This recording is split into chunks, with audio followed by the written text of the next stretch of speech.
Are you hanging by a thread? Is it hard kung you're threading a needle? Let's talk about thread idioms sa video na ito today.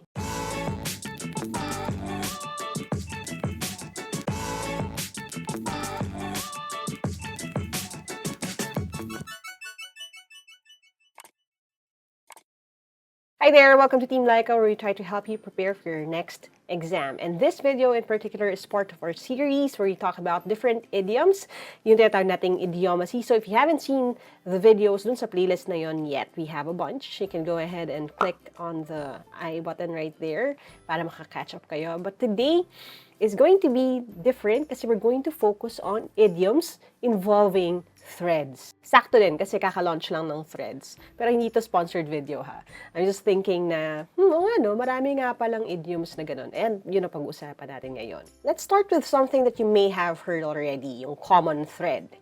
Now, yung common thread, common, same, similar, ibig sabihin ito ay isang sinulid na sinishare or nakatahi sa iba't ibang kwento. So, a common thread running across different plot lines would be something na nangyayari ng paulit-ulit. A shared experience, a shared pattern. So, meron silang common thread. For example, we could say that all success stories share a common thread. Ibig sabihin, lahat ng mga success stories, magkakahawig sila.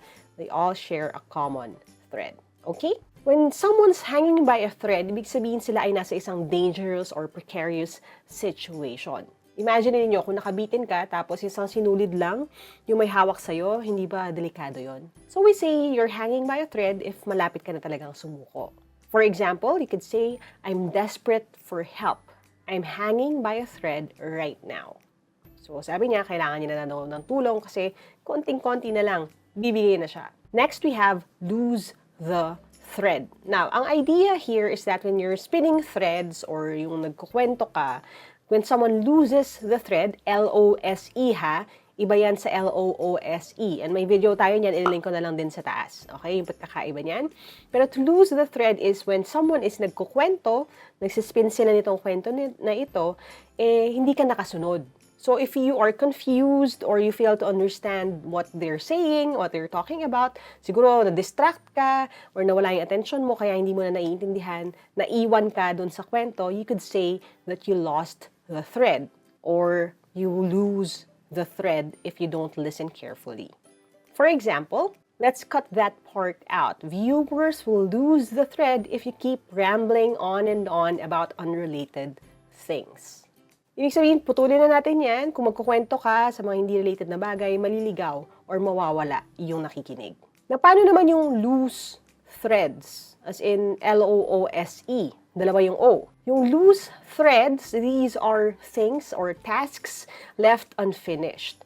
Alam niyo yung pag nagtatahi ka or nagbubuhol ka, tapos may mga naiiwan sa dulo, yun yung mental picture natin dito. Now, this is not to be confused with yung term na ginagamit natin, lalo na dito sa Pilipinas, yung na-loose thread or na-lost thread yung kanyang yung chain sa bike niya o kaya yung doon sa kanyang makina.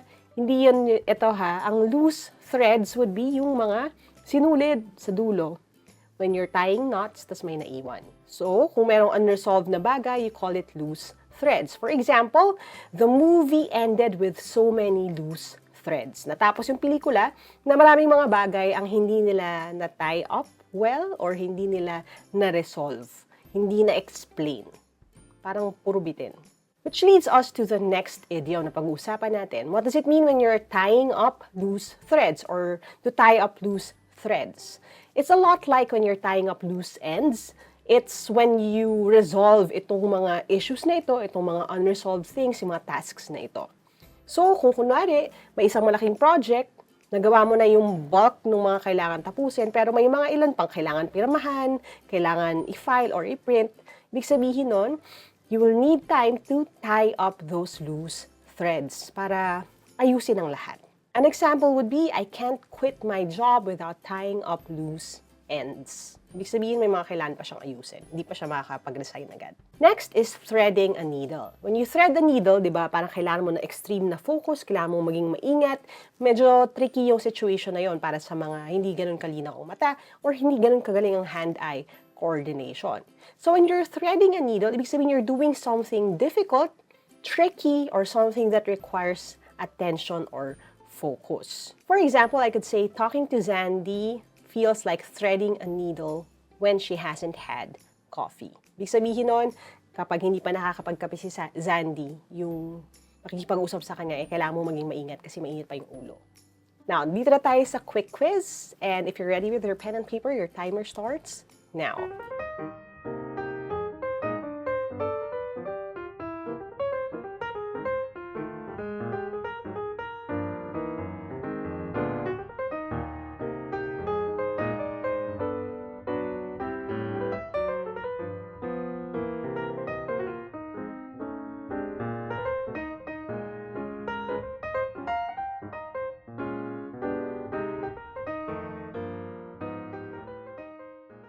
Alright, let's see how you did. Let's start with the first sentence. Sabi, I'll keep this short so you wouldn't blank.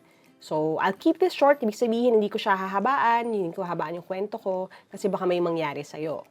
Now, dun sa mga pinag-usapan natin, ang pinaka magandang sagot would be lose the thread. Kasi mawawala ka dun sa kwento kapag hinabaan ko pa siya. Okay, so I'll keep this short so you wouldn't lose the thread. Next sentence, if there's a blank in every person's experience, it's the relationship between struggle and triumph. So sabi natin kanina, something na shared experience, something na common sa ibang-ibang mga kwento is a common thread. So if there's a common thread in every person's experience, it's the relationship between struggle and triumph. Ibig sabihin, lahat tayo, di ba common thread ito, lahat tayo nakaranas in one way or another ng struggle and triumph at yung ano na yun, back and forth na yun, di ba? Next, we have, at some point in our lives, we've felt like we're blank with barely any hope. So, halos wala na daw pag-asa. The best answer here would be hanging by a thread. At some point in our lives, dumarating sa buhay natin na feeling natin parang nakasabit lang tayo. Yun. We're just hanging by a thread. We're barely able to keep things going. Next, don't give up. Perseverance yields results even if stakes seem so high that it feels like you're blank. So, medyo mahaba yung sentence dito. And dun yung clue natin kung ano yung tamang sagot. Sabi doon, ang pagtsatsaga daw, no, or ang pagpapatuloy, it yields results kahit na yung stakes or yung mga risk or yung mga posibleng mangyari medyo malalaki, no? Malaki yung kailangan nating bantayan na risks. It feels like you're blank. Pakiramdam mo parang ano, di ba yung ang tindi ng pressure, parang kailangan mo talagang mag-ingat, hindi ka pwedeng magkamali. So the best answer here would be threading a needle. It feels like you're threading a needle. It feels like, ano, ang hirap-hirap nung pinagdadaanan mo kasi ang tindi nung stakes, no? Dun sa kailangan mong gawin. Next, keep at it and soon the hardest part will be over and all you will be left to do is blank. So, tuloy ka lang daw at sa dulo, ang matitira mo na lang gagawin is to what? Diba? Yung medyo madali na, which is to tie up loose ends.